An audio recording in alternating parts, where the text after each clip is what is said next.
que abran sus Biblias en Mateo capítulo 10 y vean, así en un panorama más amplio, cómo se viene desarrollando toda la enseñanza de Cristo a sus discípulos.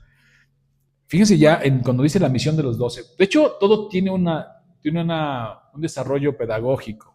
Pero si lo ven, dice misión de los 12 y luego dice en ese mismo capítulo persecuciones venideras. Luego, ¿a quién se debe temer? Y luego dice Jesús causa división. Y todo esto está conectado con todo lo que Jesús viene enseñando. De hecho, hoy vamos a ver que Jesús va a preparar a sus discípulos para el rechazo. Y les viene anunciando desde el capítulo 5 que bienaventurados son los que por causa de su nombre son perseguidos, son vituperiados, dicen toda clase de mal mintiendo, etc. Viene advirtiéndoles que el cristianismo no es todo me va a ir bien, todo me va a salir bien y todo es alegría. Eso no es lo que Jesús enseña.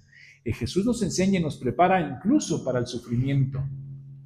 Es importante. Y ahorita que vamos a desarrollar esta parte del sermón, les va a caer en los 20, porque después dice persecuciones venideras, ¿a quién se debe temer?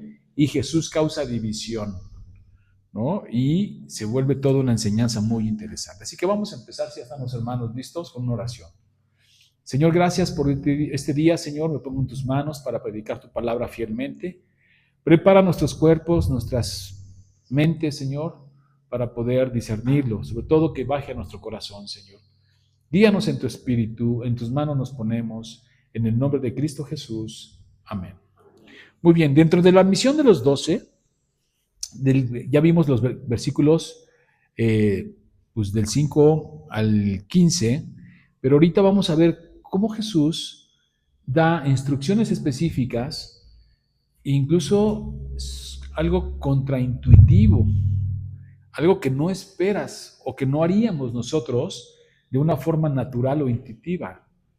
Y eso es lo que a veces, ¡pum!, hace que nuestra cabeza explote.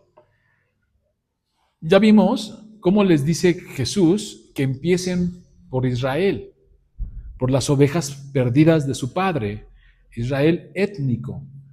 Pero ya explicamos que no es que tengan una primacía eterna, ¿no? Y siempre, y que ahorita tú veas el conflicto que hay con Israel y todos los otros países que siempre se están peleando, incluso que se mete Estados Unidos ahí, y que lo veas como el pueblo de Dios. No, de hecho, cuando tienes una estructura teológica y ves que ellos han rechazado a Cristo, lo que ves en ellos es juicio.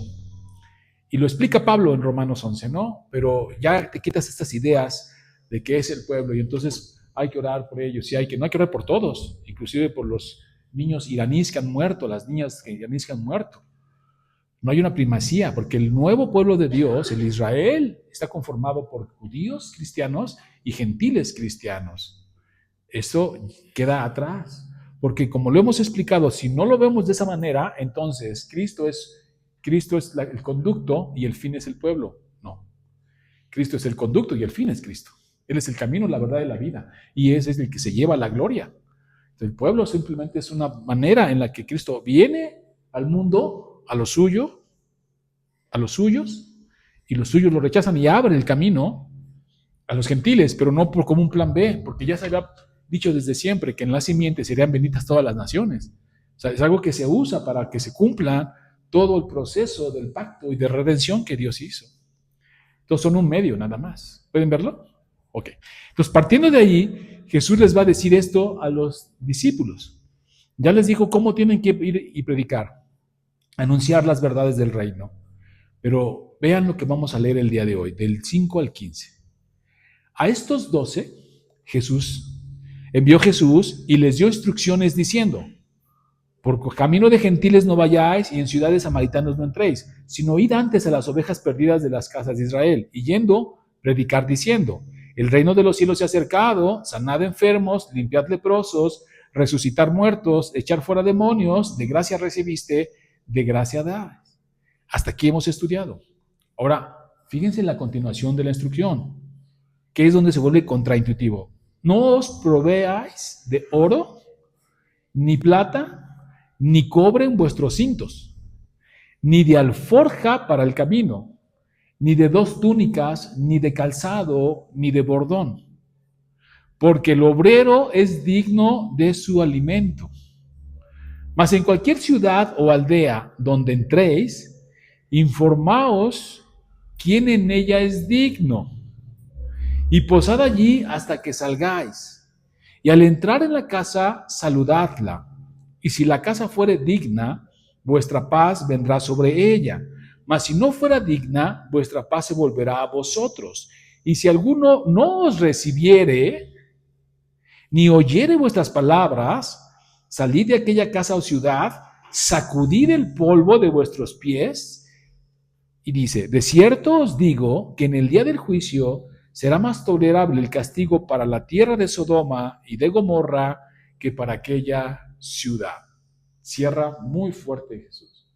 Pero es la preparación, el anticipo de todo lo que los discípulos iban a vivir, los 12, los apóstoles. Y luego más adelante, como lo vi, dice persecuciones venideras, a quién deben temer y la división que va a causar Jesús. Avancemos. Dice así, vamos a ver qué dice. Ahora Jesús sorprende con esto que les da, que no se provean de cosa alguna. ¿Por qué? Jesús primero vemos que los ha elegido. Él los eligió. Él fue y le dijo, vengan, ¿no? Yo los haré pescadores de hombres. Y fue llamando a los que eligió. Los capacitó. Les dio autoridad. Y ahora les da instrucciones de dónde empezar y los milagros que van a hacer. Impresionante. Pero ahora les pide que confíen en la providencia de Dios, en su fidelidad y su sustento. Y eso es lo contraintuitivo, porque tú vas a hacer algo. Ahora, necesitamos poner esto en su justa medida, porque no es una regla universal. Esto sucede en un proceso en el que Jesús está capacitando a sus discípulos, los está formando para el ministerio.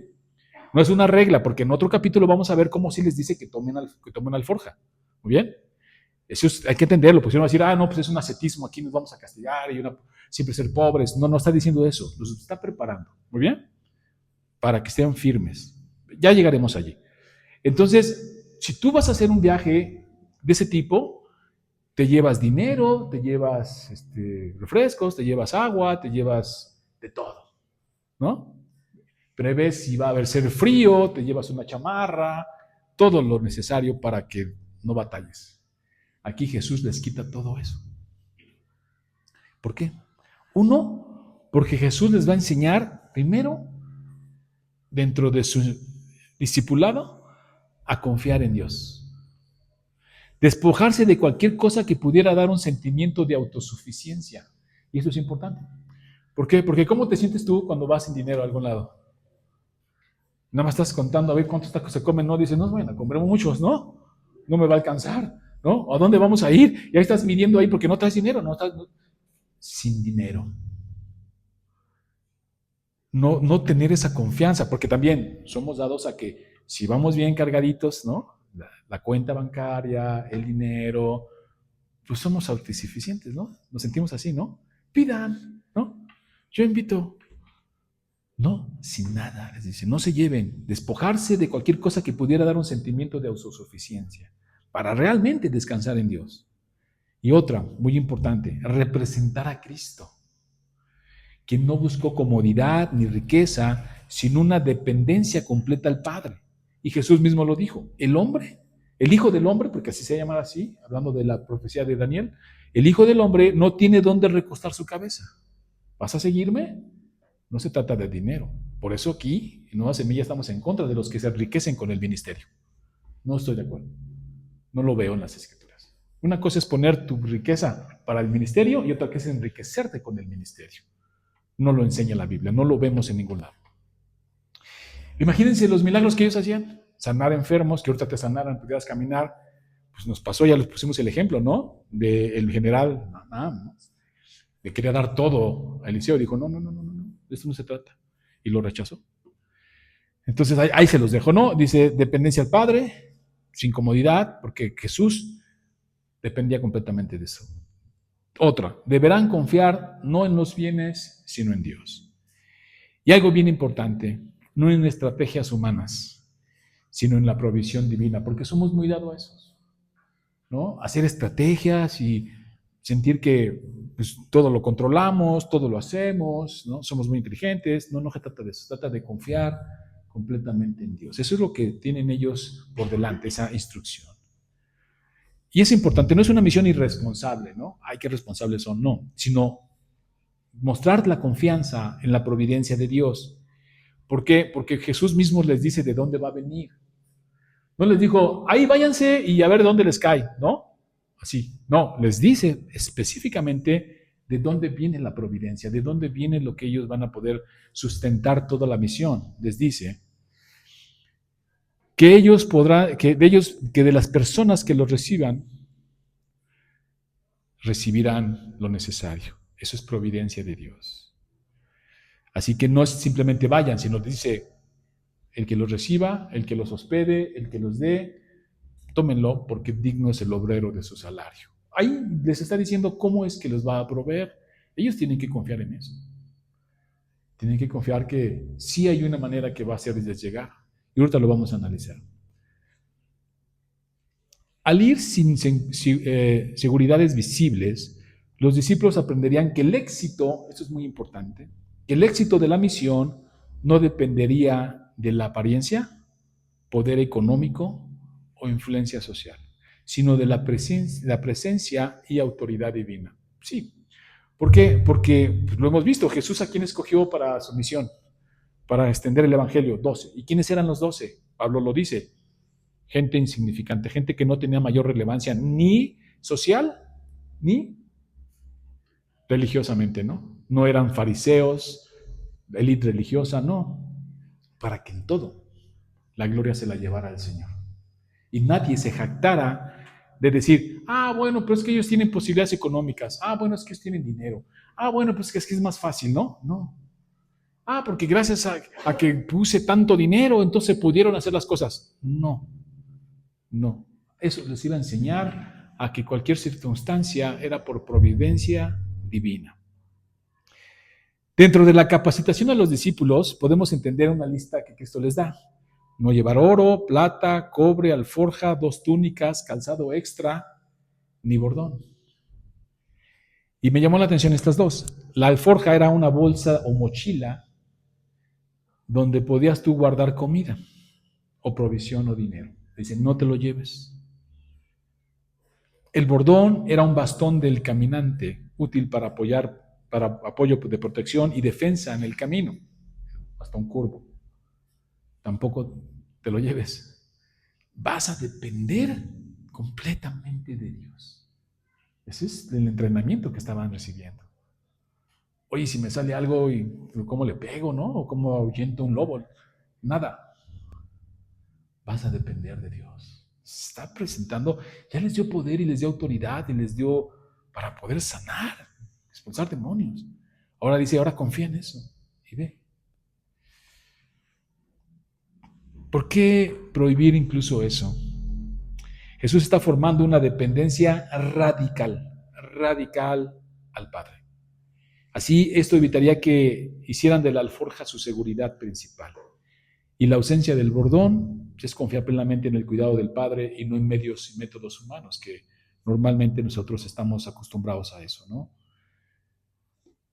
Y lo hemos dicho, ¿cómo te sientes tú cuando no vas completamente preparado, cuando no llevas lo suficiente, cuando no te sientes hasta vulnerable, ¿no? Y a veces ni quieres ir, que dices, no, mejor no voy. Hay que confiar en Dios, Él proveerá.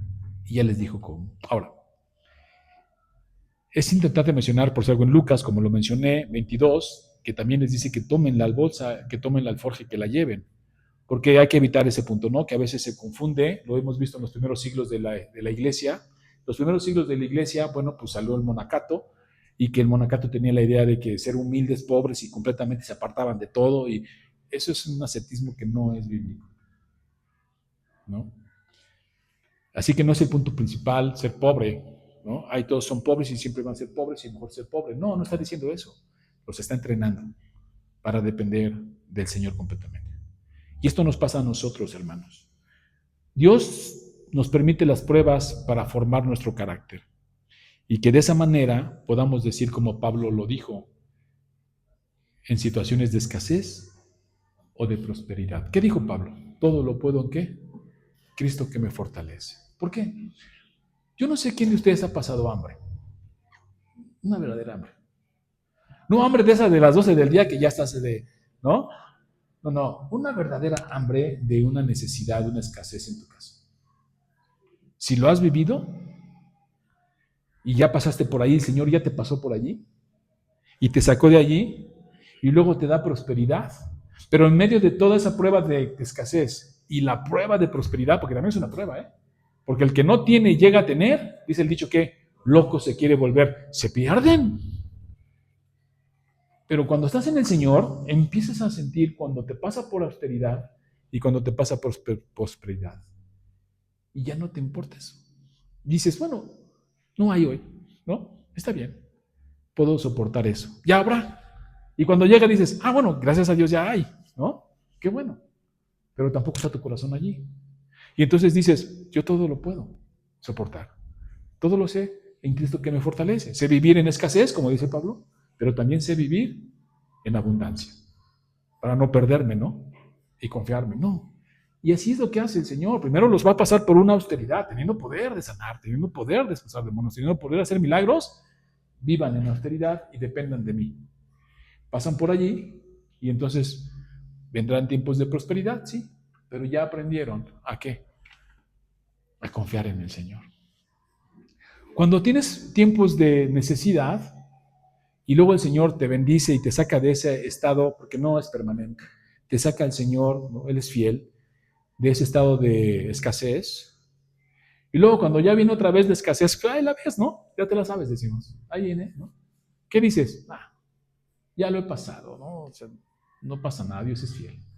Va a venir un tiempo de escasez, pero también va a venir un tiempo de descanso y de prosperidad. Así que glorifiquemos al Señor, como dice Pablo, cuando hay, y glorifiquemos al Señor cuando no hay, ¿no? En todo Él sea de qué se lleve la gloria. Y eso es importante. Entonces aquí viene la enseñanza y la formación que a nosotros nos llega a pasar. Las pruebas para el cristiano, como esta que les va a poner Jesús, no son porque sí, tienen un propósito y siempre es hacernos más como Cristo es. Cristo lo hacía, ¿no? ¿Se imaginan a nuestro Señor? Cuando se acercaban para seguirlo, les dice, ¿me quieren seguir? Sí. Además les aviso que el Hijo del Hombre no tiene dónde recostar la cabeza.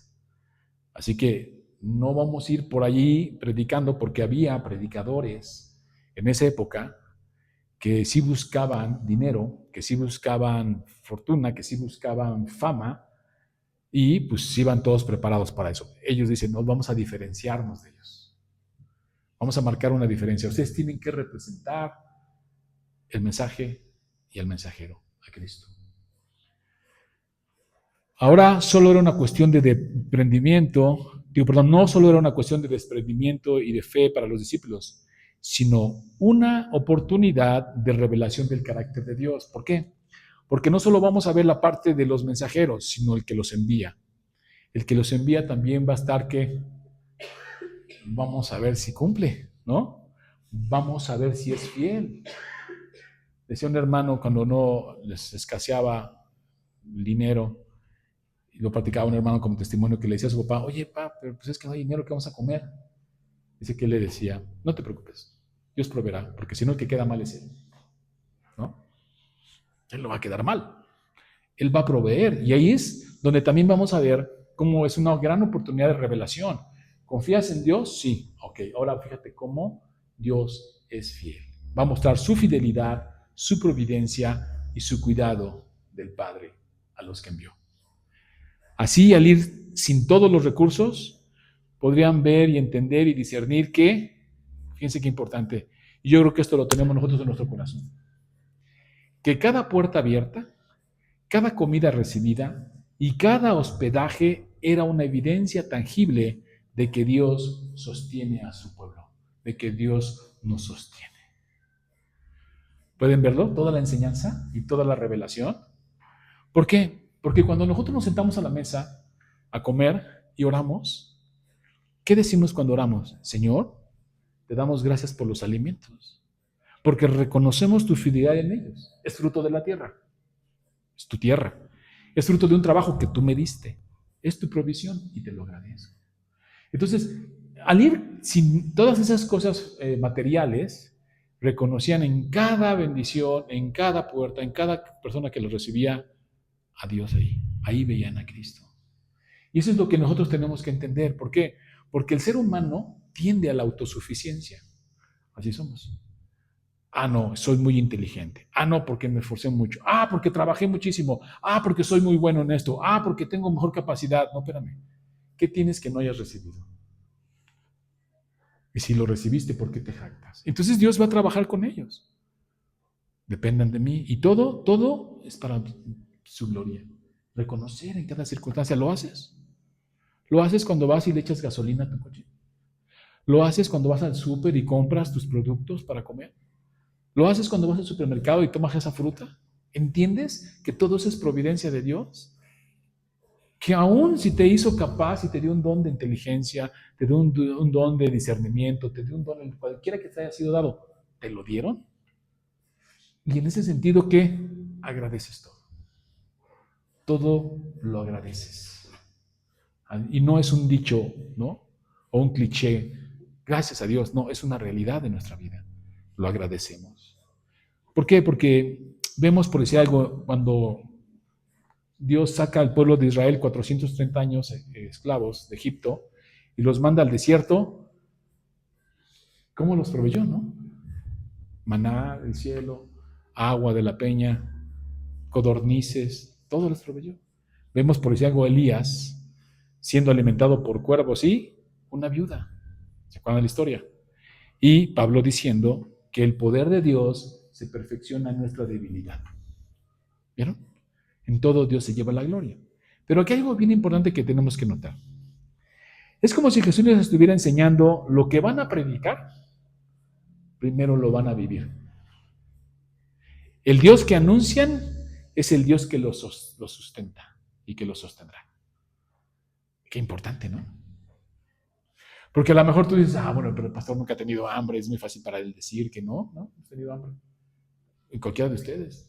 Entonces vamos a predicar a Cristo porque vivimos a Cristo, porque Cristo es una realidad de nuestra vida y nos ha hecho milagros. Cuando hablamos del poder de Dios, el poder de Cristo, lo decimos porque Él me ha cambiado a mí.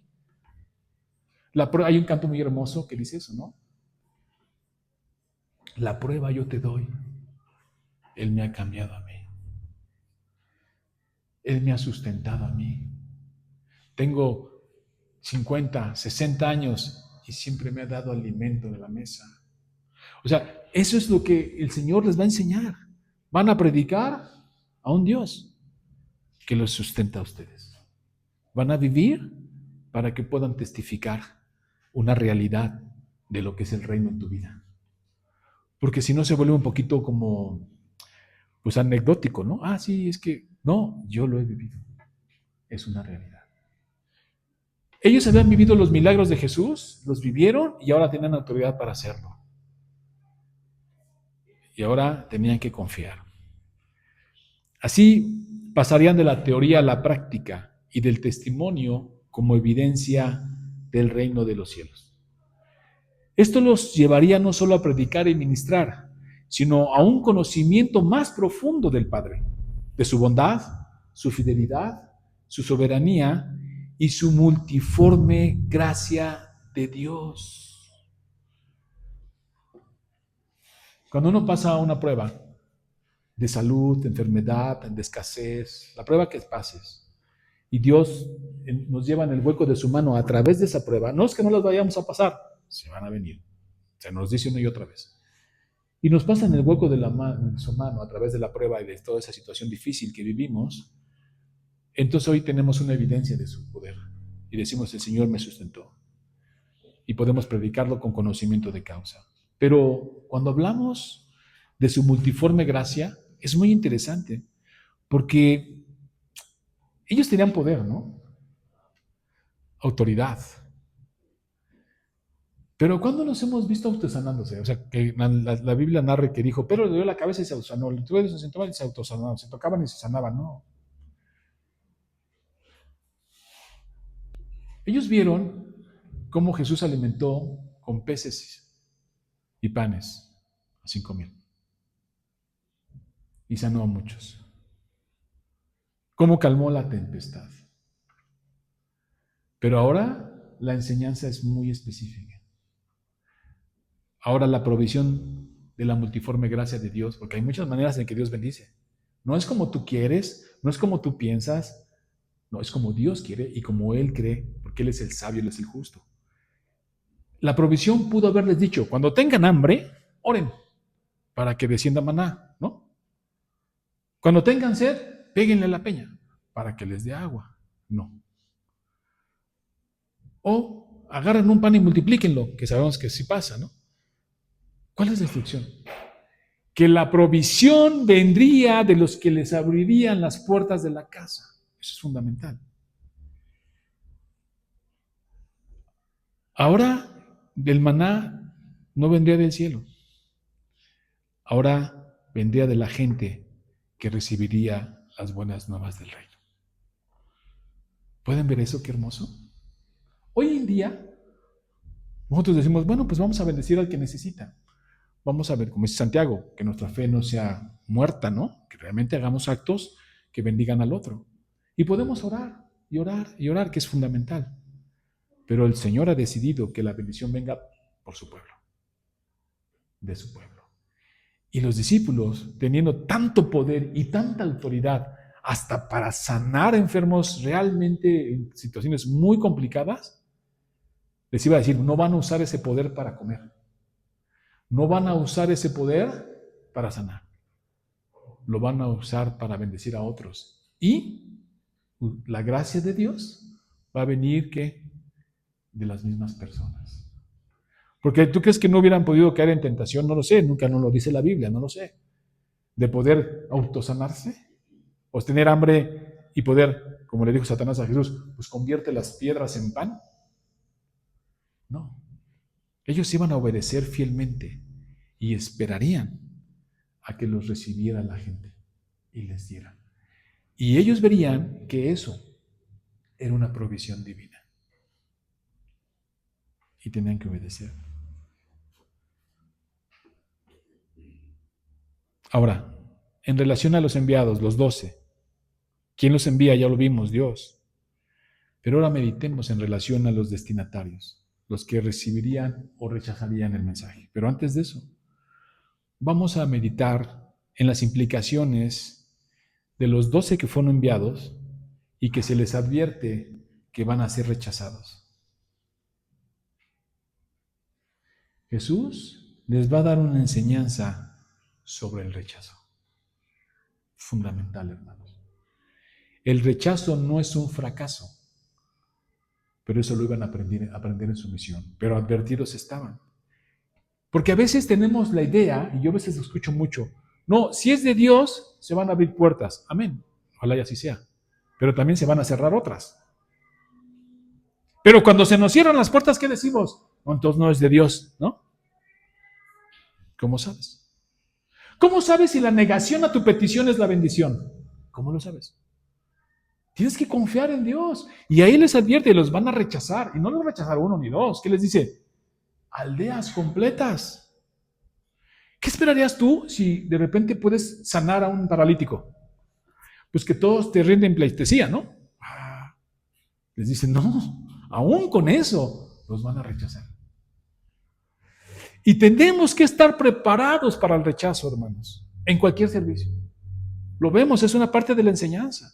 Yo cuando platico con los hermanos que de alguna manera estamos preparando para el ministerio de diaconado, de ancianos, les digo, tienes que estar dispuesto a ser rechazado, a que te critiquen, a que te rechacen, a que te hagan menos, y que les caigas gordo.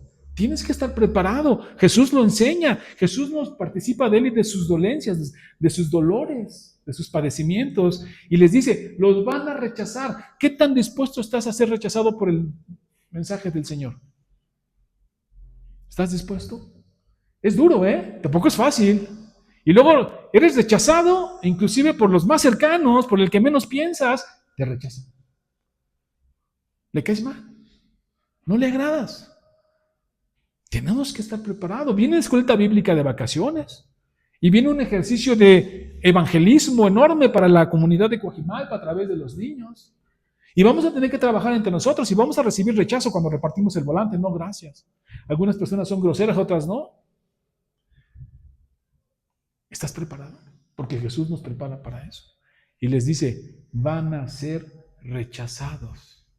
Y luego, como les dije, si vemos el panorama más amplio, acá les dice, Jesús causa división. En el 10:34, no penséis que he venido para traer paz a la tierra.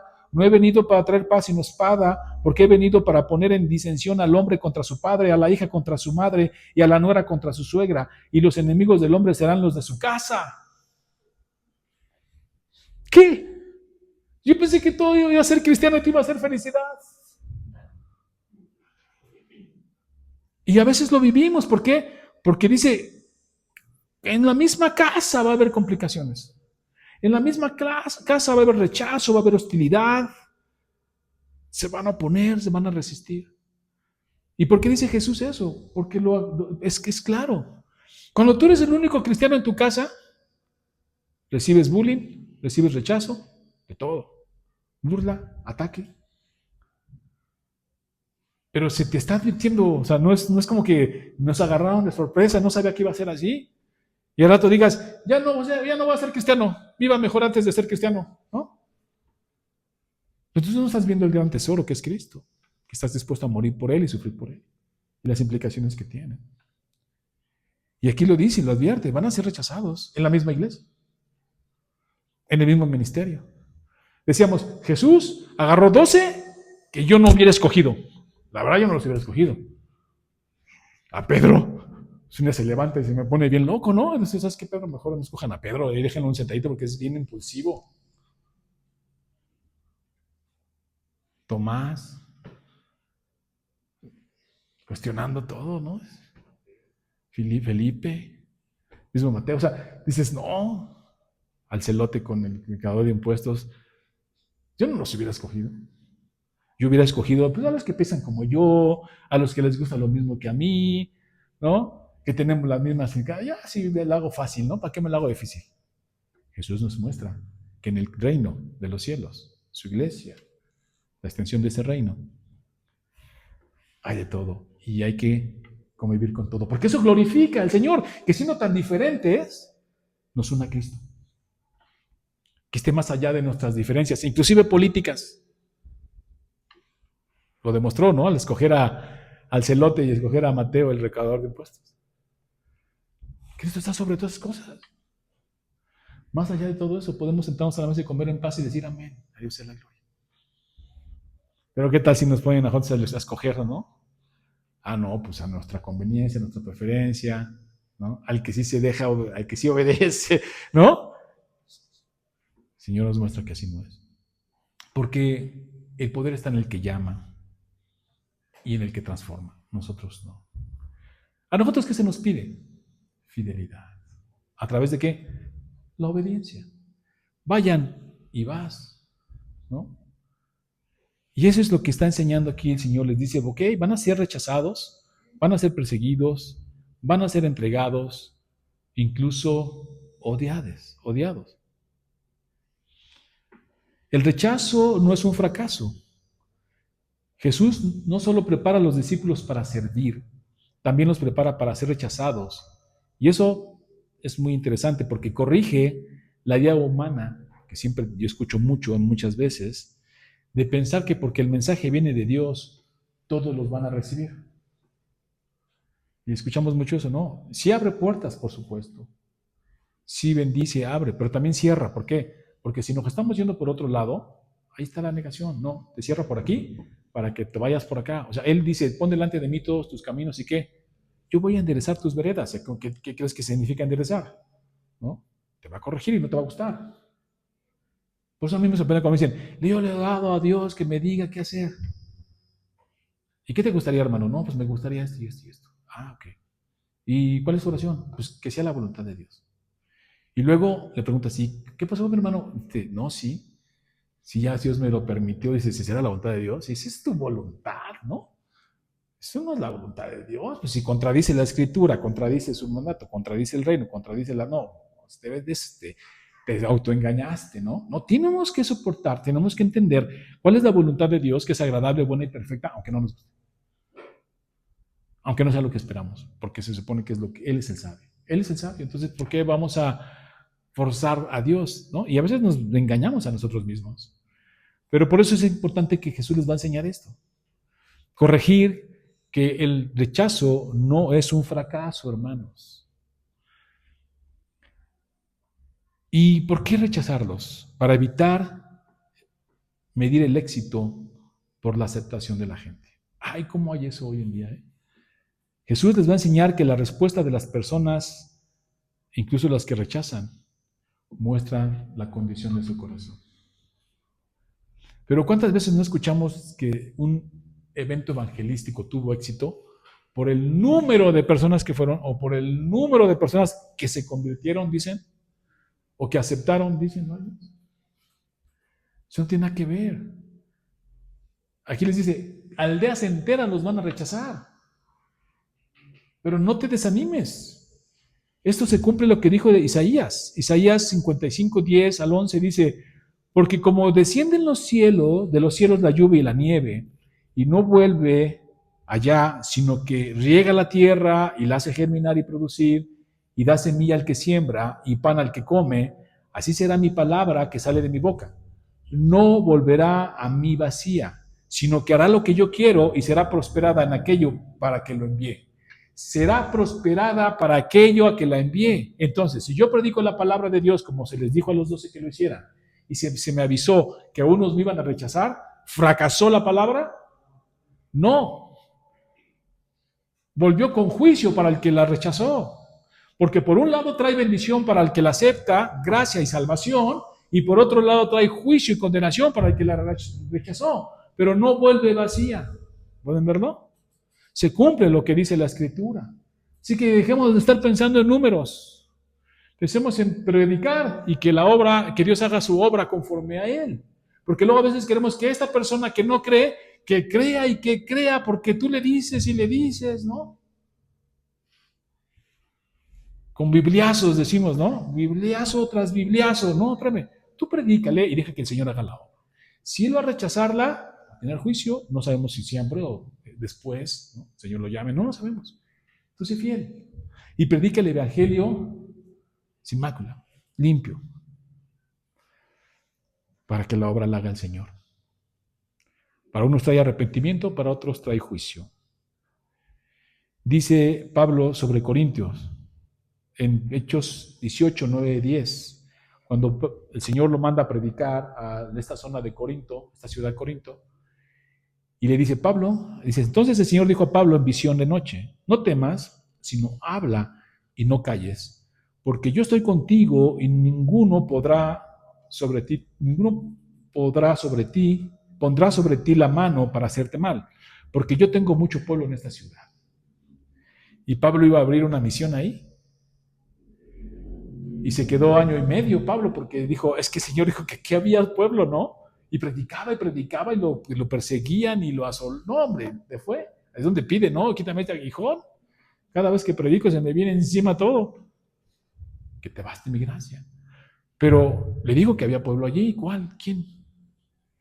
Cuando nosotros vamos a predicar, sabemos que los que escucharon, como dijo Pablo mismo, son los que recibieron. Los que estaban elegidos son los que van a recibir. Pero tú no lo sabes. Así que se nos manda a predicar a todos. Aquí la soberanía de Dios garantizaba el sustento a los enviados, que habrá personas allí en esas aldeas israelitas. Es bien importante, son los primeros que les manda, que había quien sí recibiría el mensaje y que a través de ellos recibirían la bendición y el sustento. Y esto tiene implicaciones, hermanos, profundas. ¿Qué representaba para los enviados, los discípulos, los 12? Soberanía de Dios, providencia de Dios, fidelidad de Dios. ¿Pero qué representaba para los receptores de la palabra? Tenía implicaciones espirituales, sociales y políticas. Al que vosotros recibe, dice Jesús, a mí me recibe. Jesús habla de casas dignas. Las familias que abrían sus casas mostraban disposición al reino, era una casa digna. Pero por otro lado, ¿qué sucedía? A ver, digamos que estamos en una comunidad y pues las comunidades son muy cerradas, normalmente todos se conocen, y venía el mensaje del reino y una casa abría sus puertas y los recibía. ¿Qué significaba para esa casa? Era una exposición pública, o sea, estaban expuestos. Ya me imagino el de la ventana así que se asomaba, ¿no? Mira, ya los recibió, mira si los dejó pasar, mira, hasta les dio de comer. Oye, ya llevan 3 días en su casa. ¿Pueden verlo? Y estas personas estaban dispuestas a recibir rechazo de la sociedad. Ahora, hagamos una aplicación hoy en día. ¿Qué crítica hay siempre entre cristianos, no? ¿Cómo nos criticamos entre cristianos a veces, no? A ver, eres cristiano, sí, pero eres cristiano de la secreta, ¿no? ¿Decimos? ¿Quién es el cristiano de la secreta? Que nadie sabe que es cristiano más que él. Y el domingo que lo vemos en la iglesia, ¿no? Pero si vas a su trabajo, nadie sabe que es cristiano. Si vas a su vecindario, nadie sabe que es cristiano. En su familia saben que se va el domingo a dónde, quién sabe, pero no saben que es cristiano. O sea, es de la secreta, decimos. Aquí recibir el mensaje abierto, que llegaran, tocaran a tu puerta y los dejaras pasar, era públicamente ser señalado, ser rechazado. Pero estas personas eran dignas, e incluso de ese rechazo. Y Jesús les dice, la paz sea con ellos. ¿Qué cosa, no? Hasta es un poco contradictorio, ¿no? La paz, y lo que se les venía era persecución, rechazo. Pero eso es lo que significa. Yo te pregunto a ti, ¿saben en tu trabajo que eres cristiano? ¿Permites que el reino avance a través de tu testimonio en tu trabajo? ¿O eres de la secreta? No, es una pregunta. Porque aquí lo vemos, las implicaciones que tenía, ¿no? El que hospedaba también asumía un riesgo. La visita apostólica traía bendición para unos y juicio para otros. Y aquí es donde Jesús les dice, el que no te reciba, y eso es bien interesante, sacúdete el polvo de los zapatos. Había que investigar qué significaba eso. Dice, en el contexto judío, algunos israelitas acostumbraban sacudirse el polvo al regresar de territorios gentiles. No pierdan de vista esto. Les manda primero a predicar a los judíos, a los israelitas, a las ovejas perdidas de su padre, a ellos primero y después a los gentiles. Y ellos tenían una costumbre de que cuando iban a zonas o territorios gentiles, que es un gentil, todo el que no es judío. Entonces, para no contaminarse, o una señal de no contaminación, se sacudían el polvo, ¿no? No me contamino de estas naciones, ¿no? Jesús va a usar este simbolismo que ellos tenían, que traía consigo impureza pagana, y toma este simbolismo y les dice a sus discípulos, si una ciudad de Israel rechaza el mensaje del reino, que lo traten como una ciudad que se ha puesto fuera del pacto. Qué duro, o sea, yo sé que nosotros no somos judíos, no crecimos con esa cultura, pero lo que está diciéndoles es algo durísimo. No es tu hermano. ¿Recuerdan cómo dice Jesús en la enseñanza de la disciplina en la iglesia? Que les dice, si no recibe la disciplina, ya le pasaste 2, 3 pasitos y ya le dijiste a la iglesia y no acepta la iglesia, dice, tómalo, ¿por qué? Por gentil y publicano, no es tu hermano. Y lo que Jesús les está diciendo es que si estos con los que empezó, que son los israelitas, no reciben el mensaje de Cristo, del reino, no están dentro del pacto. Ese gesto debió sonar muy duro para quienes confiaban en su identidad étnica o religiosa, que se sentían hasta dentro, ¿no? Hijos del rey, hijos de Dios, hijos. Imagínense que otro judío te sacuda los pies, hasta con riesgo de que te golpeen, ¿no? Pero Jesús les manda a hacer eso. Los saca del pacto. Por otro, y algo muy hermoso también es. Y esto es importante para nosotros, porque por otro lado, lo que le está enseñando a sus discípulos es que ellos no deberían de cargar con la culpa del rechazo. Que luego es bien difícil, hermanos. Nosotros siempre estamos cargando con la culpa del rechazo. No, no es así. Nosotros no nos convertimos. Nosotros no nos transformamos. Nosotros solo somos herramientas que Dios usa para hacer sus llamados eficaz o universal. Nada más. Pero a veces sentimos esa culpa, ¿no? De, ay, es que mis hijos, ay, es que mi esposa, ay, es que mi esposo, ay, es que mi familia, ay, es que mis hermanos, en un sentido de culpa, ¿no? De preocupación es válido, pero de culpa, ¿no? Dice, no, ustedes predicaron, ustedes dieron testimonio, ustedes hicieron milagros, y entonces, ¿qué dice? Si no los rechazan, acuérdense el polvo, no es su responsabilidad, cae sobre ellos. ¿No? Y también era una forma de descansar de los discípulos, si no, imagínense, en este tipo de reuniones ya en la noche, ¿no? ¿Y cómo te fue? Hombre, me cerraron la puerta 10 casas, ¿no? ¿Y a ti? No, a mí me las abrieron. A mí me las abrieron.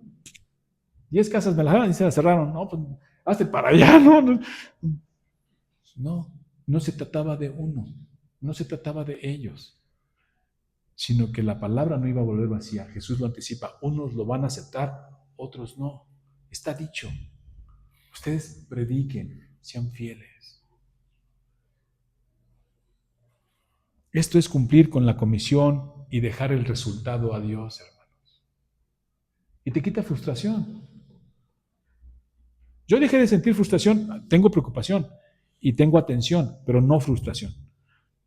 Cuando oro por mis hijas, porque sé que yo no puedo hacer nada, que es el Señor. Lo que me toca a mí es orar, predicar, dar testimonio, esa es mi parte. El resultado es del Señor. Y confío en Él, en su pacto, en su gracia. Entonces descanso. Yo sí descanso, yo sí me duermo, pregúntale a mi esposa, yo sí apago la luz y me duermo, porque sé vivir confiado. Si no, no dormiría, ¿no? Yo oro lo que tengo que orar y me duermo. Porque la obra la hace el Señor. Y confío en su pacto. Y luego el texto aquí lo cierra muy duro, muy fuerte.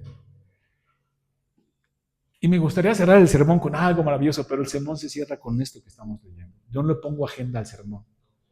No le pongo agenda al sermón. Y dice el texto, y si alguno no os recibe ni oyere vuestras palabras, salir de aquella ciudad o casa y sacudid el polvo de vuestros pies, de cierto os digo que en el día del juicio será más tolerable el castigo para la tierra de Sodoma y de Gomorra que para aquella ciudad. Durísimo. La semana pasada hablamos un poco de eso. Al que mucho se le da, ¿qué? Mucho se le demanda. Y está comparando a Sodoma y Gomorra, que conocemos la historia de Sodoma y Gomorra. Imagínense para un judío decirle que le va a ir peor que a Sodoma y Gomorra, cuando ellos sabían y conocían la historia de Sodoma y Gomorra, de tal manera que ahí está representado en la escritura el juicio divino. Y si no, pues te va a ir peor que ellos. Qué dura palabra. Qué dura. Pero ¿qué dicen los apóstoles? No está en mí, es en el Señor. Yo obedezco y soy fiel. Que el Señor haga la obra. Bendición para unos, juicio para otros. Pero esto es bien interesante, hermanos, porque no solo tiene impacto, no solo tiene impacto en cuestiones de ese momento o escatológicas. Porque fíjense lo que les dice. No les dice, bueno, si no los reciben, les va a caer un rayo del cielo, ¿no? No. ¿Qué les dice? En el día del juicio. Pero eso, ¿qué nos enseña a nosotros? Que tus obras que hagas hoy en día tienen un impacto escatológico para la otra eternidad. ¿Sí? Todos los pecados te destituyen de la gloria de Dios, pero no son iguales. Ya lo hemos trabajado mucho. Mucha gente dice, pecado es pecado, todos son pecados, todos son iguales. No, no son iguales, ni se tratan igual. Cualquier pecado te destituye de la gloria de Dios, aún mentira. Pero los trata diferente el Señor. Aquí hay una muestra. ¿Qué les dice? Peor que a ellos les va a ir a ustedes. Si hay una consecuencia de lo que hagamos hoy en día aquí, en la otra eternidad. Sí la hay. Tanto para galardón como para juicio. Así lo dice el Señor. Entonces, los que rechazan el Evangelio después de tanto milagro, después de tanta demostración de poder y de gracia y de misericordia, y aún así lo rechazan, que dice, les va a ir peor que a Sodoma y a Gomorra. Así cierra esa parte de Jesús. Luego sigue y les dice, persecuciones venideras, porque es un mensaje agresivo. El cristianismo hoy en día se ha vuelto muy light, se ha vuelto muy relajado, se ha vuelto muy, la puerta angosta la hemos hecho ancha, ancha, y de ahí caben todos, ¿no? Y escuchamos frases de que toda religión lleva a Cristo. No es cierto, es una falsedad, es un engaño, es una herejía. Y lo abrimos y se hace ancha la puerta angosta. Pero no es así. El mensaje del Evangelio es revolucionario, el mensaje del Evangelio es contrapone al hombre a su pecado y a su naturaleza, y por eso crucificaron a Cristo. Y por eso murieron los apóstoles de formas cruentas, porque confronta. Y ahí es donde nosotros tenemos que estar preparados, porque cuando hay que decirlo, hay que decirlo. Y eso no les va a gustar a las personas. No les va a gustar. Las va a ofender. Y prepárate para que te digan, ¿a poco muy santo? Ahí sí ya levitas. Y prepárate para todo. Y como dice, incluso en tu casa vas a encontrar oposición. Y en la misma iglesia. Hay que estar preparados. En tu trabajo, en tu escuela. ¿De qué estamos hechos? ¿No? A esto los mandan y les dice, confíen en el Señor. ¿Estamos preparados, hermanos, para eso? Porque como hemos dicho, ya sea que viva o muera, de Cristo somos. Oremos. Señor, gracias porque eres bueno, a ti sea la gloria, nos ponemos en tus manos. Bendícenos, Señor, en medio de la prueba, en medio de la aflicción, en medio de las circunstancias difíciles que nos anticipas que pasaremos. No nos dices que no vamos a sufrir, sino que en medio del sufrimiento tú vas a estar, que tú vas a proveer, que tú vas a sustentar, que tú nos vas a guiar, Señor. Y en eso confiamos y en eso descansamos. Hay mucha necesidad en nuestras vidas de ti, en nuestras familias, en nuestros seres queridos, pero debemos descansar en que tú eres soberano sobre todas las cosas y que tu plan es perfecto. Permítenos, Señor, ser herramientas útiles para que tu reino avance y ser parte de tus decretos, Señor. A ti sea la gloria, en el nombre de Cristo Jesús.